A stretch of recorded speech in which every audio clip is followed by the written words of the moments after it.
So here we go, absolute value. So I just want to reiterate what the absolute value really, what we're really saying there. So you see how I have the absolute value of 2. This is the same thing as saying the square root of 2 squared. Okay? And so when I say that, the square root is actually, and let me do this, the square root is really to the 1/2 power. So if we put all of this together, we say, we have the absolute value of 2. That equals to the square root of 2 squared, which is really just, I'll put it down here,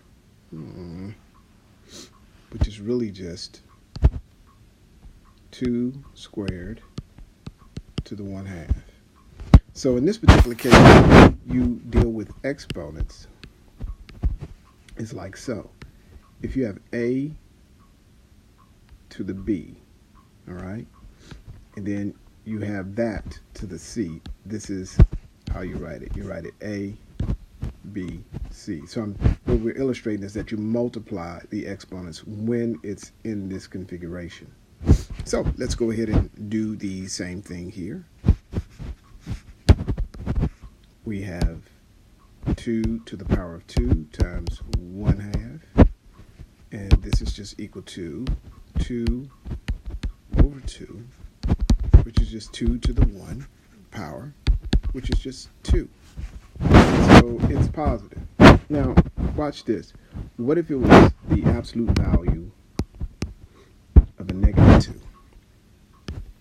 So this is how it's going to look. The absolute value of a -2 is going to be the square root of a -2 squared. So look at what happens. On the innermost part, we have the square root of a -2 times a -2. A negative times a negative is a positive. And so we know that that's just the square root of 4. So based on what we just did, we know that this is just the square root of 2 squared, which is just 2. Same thing. And this is just the way we are going to get rid of any negative signs. Usually you use this when it comes to discussing the magnitude of a vector. Okay, that's pretty much what's up.